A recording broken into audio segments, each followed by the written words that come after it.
الحمد لله خالق الحب والنوى ومحيي العظام بعد الموت والبلاء ومنزل القدر والندى.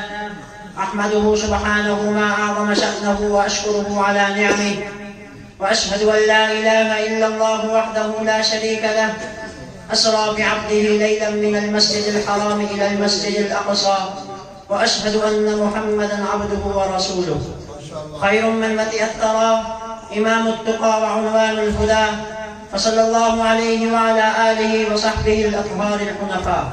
أما بعد، فأعوذ بالله من الشيطان الرجيم. بسم الله الرحمن الرحيم. ولا تهنوا ولا تحزنوا وأنتم الأعلون إن كنتم مؤمنين. وقال النبي صلى الله عليه وسلم: ألا وإن الإيمان حين تقع الفتن بالشام. وقال عليه السلام لما سأل ابن حوالة: خذني يا رسول الله، قال عليه السلام: عليك بالشام فإنها خيرة الله من أرضه، أو كما قال عليه الصلاة والسلام. إخواني الأعزاء وأساتذتي الكرام ورئيس الحفلة، السلام عليكم ورحمة الله وبركاته. نحن اليوم هنا نتناول موضوعا مهما للأمة الإسلامية، وهو مسؤوليتنا في منع الفظائع المستمرة لليهود في القدس. جميع المسلمين، إن للأجيال أمانة في أعناقنا، وهي أن لا ننسي القدس والمسجد الأقصى ومكانتهما في هذه الأمة.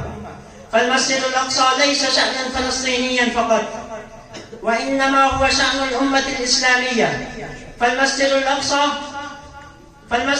فتاريخ المسجد الأقصى هو تاريخ الأنبياء، من آدم عليه السلام إلى نبينا محمد صلى الله عليه وسلم، الذي عرج به إلى السماء من ذلك المكان المبارك. ومكانة الأقصى ما زالت كما كانت.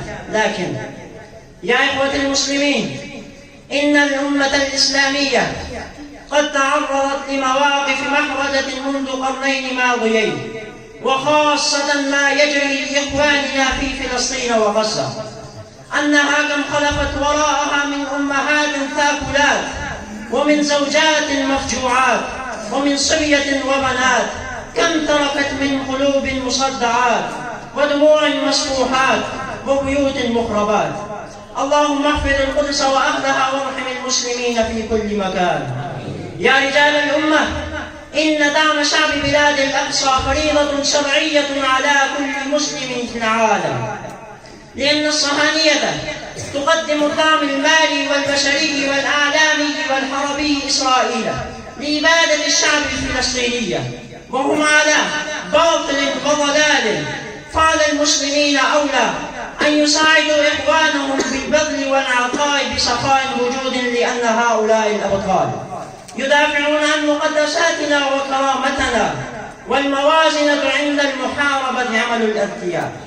وإذا كان اليهود يعلمون صبيانهم أساس ما يتدينون به، فنحن أولى أن نعلم أولادنا ونساءنا وسائر أفراد أمتنا أن الأقصى أول القبلتين وثالث الحرمين ومصر رسول الله صلى الله عليه وسلم، وعلينا بالدعاء لهم، فإن الدعاء سلاح المؤمن، وبأن نتولى المؤمنين، لأن الله تعالى قال في صفة المؤمن: والمؤمنون والمؤمنات بعضهم أولياء بعض.